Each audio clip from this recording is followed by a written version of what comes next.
I mean, I think this has been a pretty good conversation, and it bothers me that it was considered too controversial because I think in terms of controversy, it's how it's handled, right? Yeah.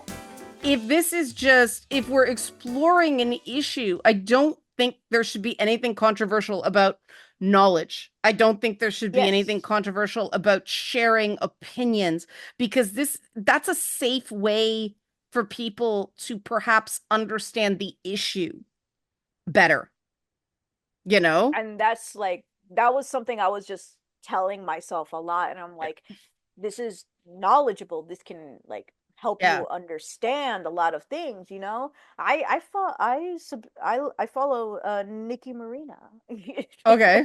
on the YouTube channel, and like she talks about colorism all the time, and it helps me a lot better because like I also know that she's not only black, but she's also lighter skinned, and then Yes. she's also Afro Latina, and so and also has some native to her like indigenous parts, like Yeah. me and my family, where my dad's closer to the Caribbean, my mom is closer to like Mayan culture, which is why I'm constantly asked if I'm from India. Oh, interesting. To Indians, I look Indian. They asked me like, what Real part of India am I from? And I'm like, I'm not Indian. Well, I mean, there's like a history of the indentured servants in the Caribbean, right? I mean, a lot of the Guyanese people I went to school with kind of look kind of like the Indian kids I went to school with too. It's Indian Which from makes India sense. in this case. Oh, or do you mean India from India or like Native American? India. India from India. Okay, that's what I thought. We Yeah, default there's to some people Indian told means me that it was my Indian. Yeah. eyebrows. What? Okay, that's funny. But Like your eyebrows looks really thick, so that's why I thought you were from India. And I'm like, oh, thanks, I guess. if we don't talk about this stuff, we just stay in our little individual holes, right? We never learn anything. People are too afraid to ask this stuff. And it's funny how this stuff like the Aaron Pierre stuff just explodes on the internet, but it doesn't get outside of it. And I think these are interesting conversations to the people who are upset about this and, Star Wars. And because the lady who played Third Sister, Yeah.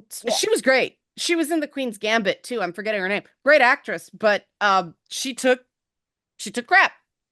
And I don't think we ever get anywhere if we just demonize the people that have that reaction and don't talk about how maybe colorism is informing your reaction. Maybe it's not. Maybe it's just any change. But I think we do have to at least allow people to know one, what the issue is, two, why it bothers people, right? So that they can decide for themselves, not be told you're colorist or you're not colorist or you're racist or you're not racist, but just think about it. Examine the ideas. If you think there's some things you need to change, great. If you don't think there's anything you need to change, also great. But I want to touch on that emotional component. Like, why does it matter?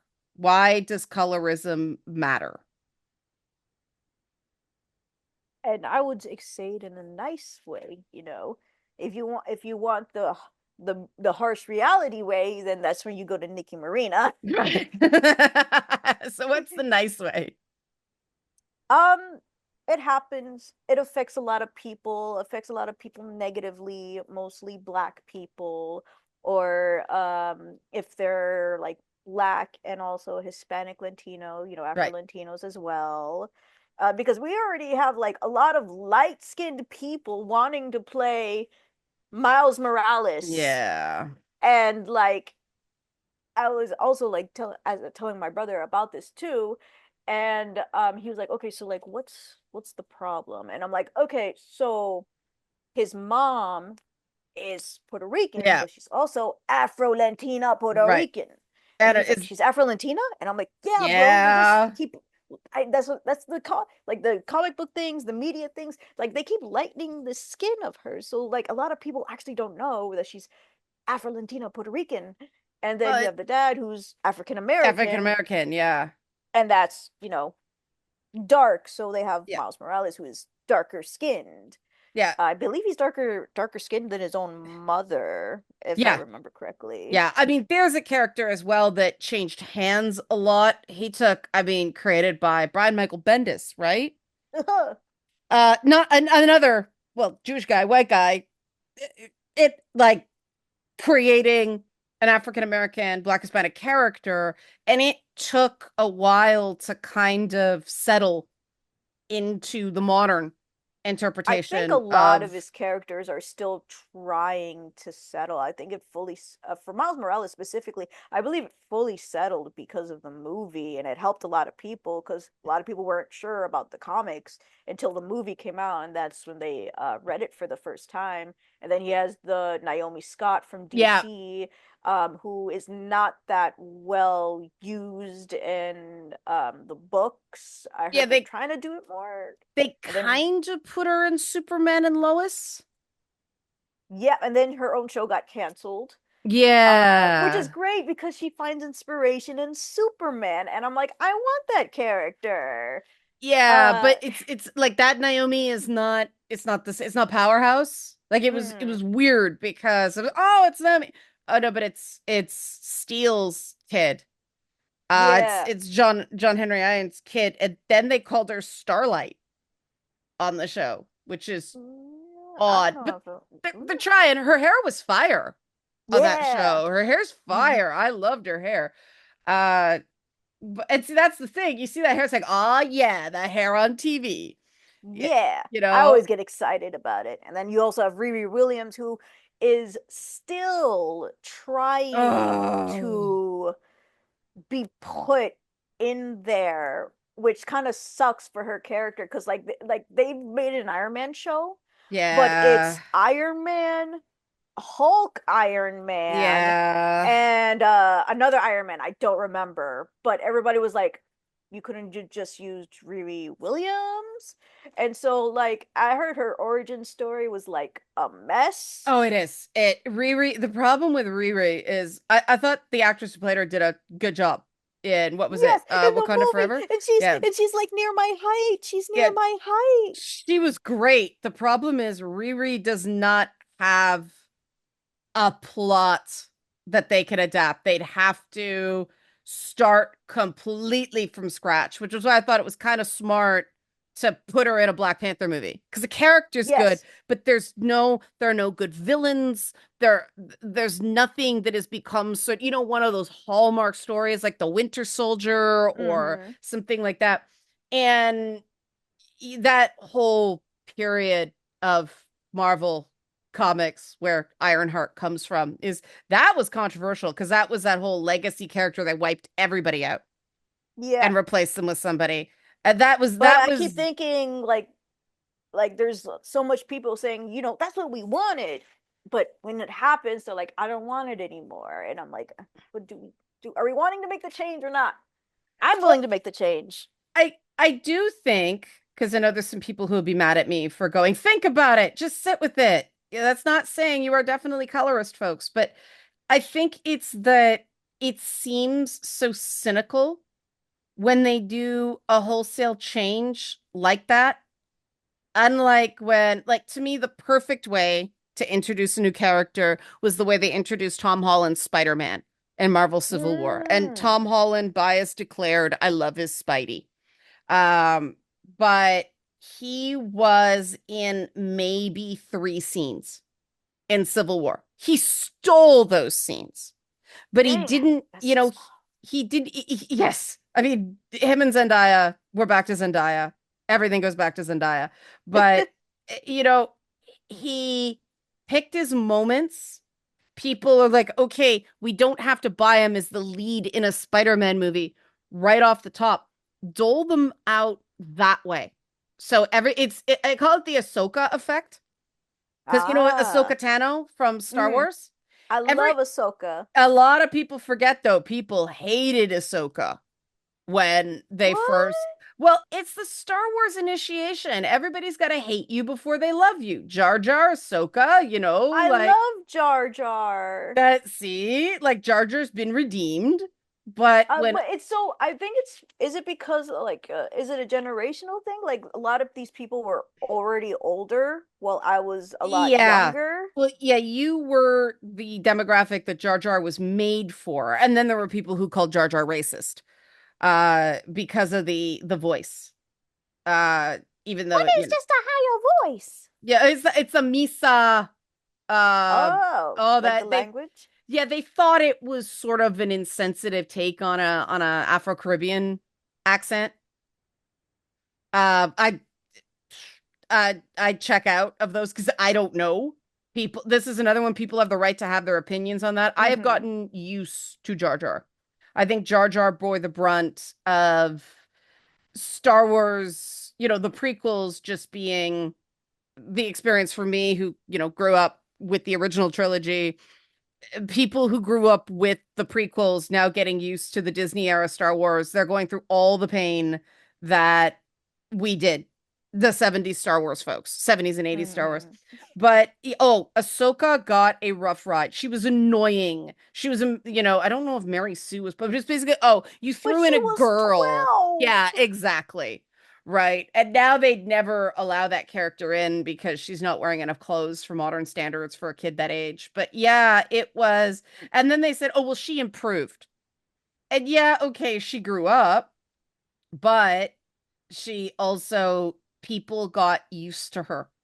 And I do think in any of these big franchise films, people do have to, get used to somebody because you're talking about characters that people have had hyped up in their head and done their fan casting and everything like that for years and years and years. So if it doesn't exactly meet your expectations, people are going to get upset. Probably one And of the reasons why I don't do fan casting. I'm just like, well, whoever gets the role gets the role. And if I don't like it, I'll make a complaint about it. yeah, like I wasn't thrilled about Elizabeth Olsen as Scarlet Witch at Mhm. first because one, Joss Whedon, two, I want Wanda Maximoff to seem Eastern European. Yes, and that was also another thing that was going around with her brother being Romani. And Yeah, then we have the Doctor Doom played by Robert Downey I have a Jr. theory for that though. That could work. That could work.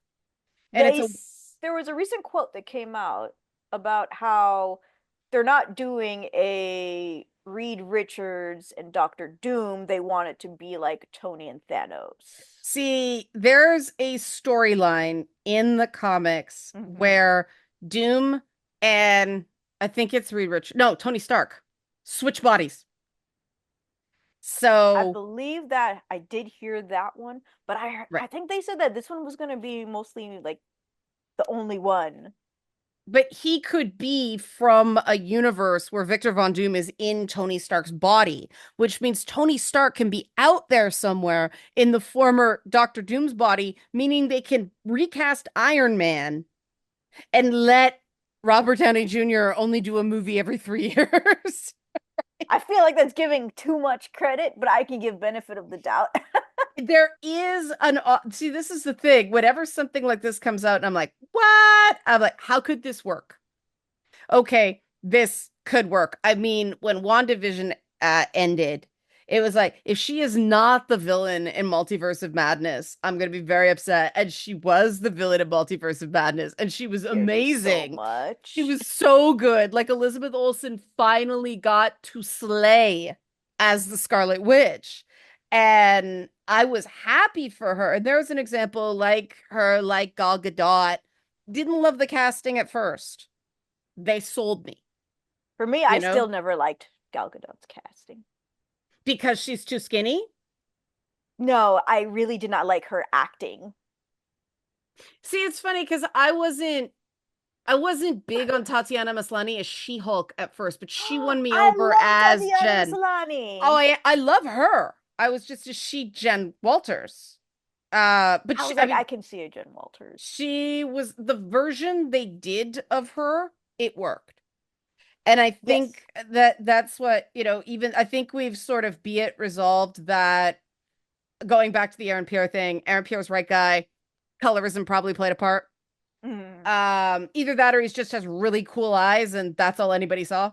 And they want to highlight the green.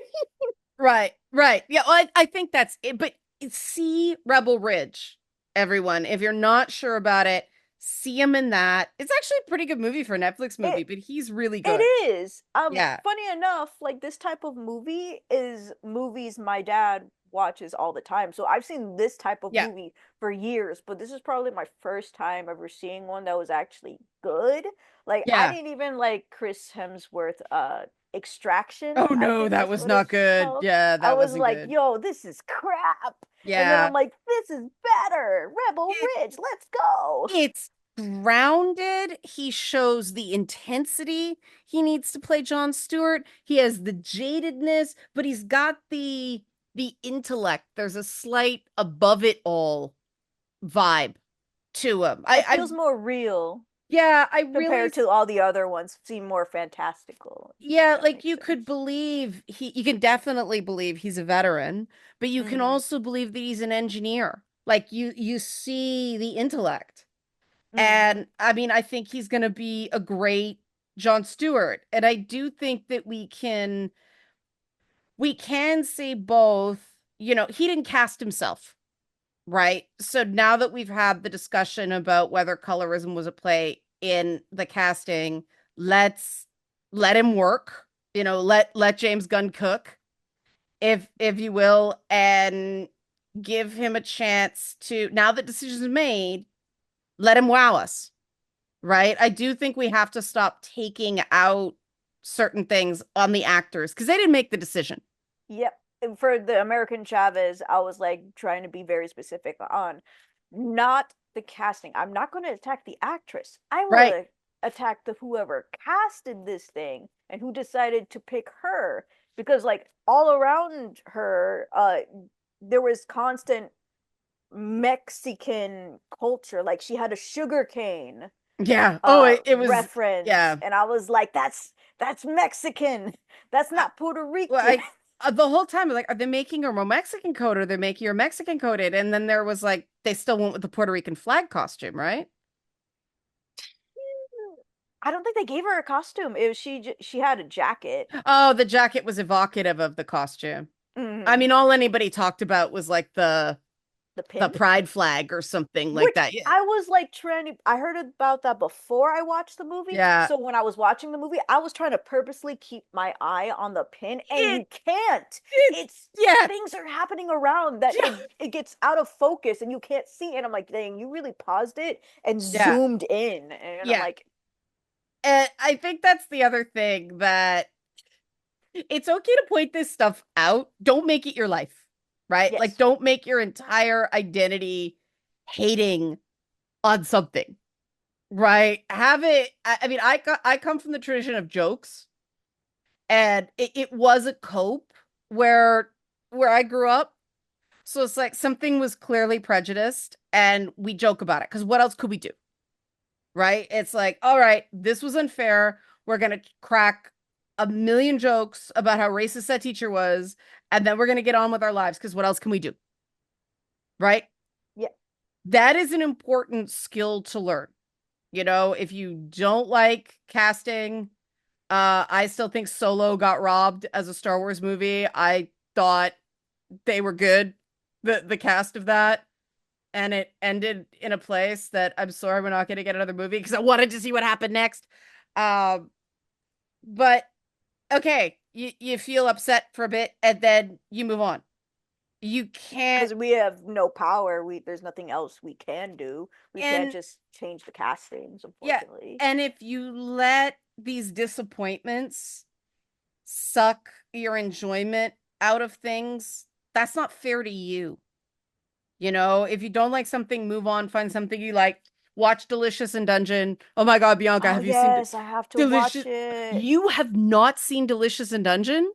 Dungeon It's Meshi? because I'm watching it with my I'm watch things with my brother, and he heard about it, and he's like, "Okay, we gotta watch it together." I'm like, "Okay, we gotta finish these six other shows we have first." Oh, wow. See, I'd love to have you back on to talk Dungeon Meshi because you're so in to the anime and manga, Mhm. whereas I'm like a visitor. So I loved it. But the way they blended some of the Japanese tropes and visuals and things like that into very much a Dungeons and Dragons kind of Western RPG type story, I'd love to hear your thoughts on it.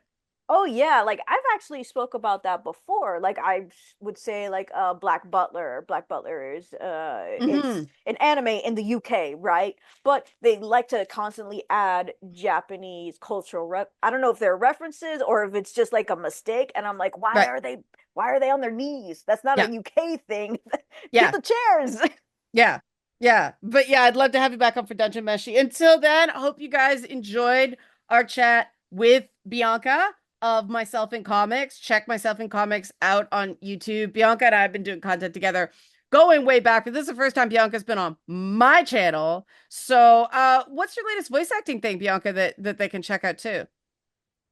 Um, for that, I have done some voice acting for a channel called A Dead Guys Productions, Yeah. which does audio comics for a lot of comic books. Right now, he's trying to get another Batman Nocturne out, which I just did my voice acting role for. That's going to come out in a couple weeks. The last one I did, I believe, was an Alien comic. I believe the full chapter is Right. out on that.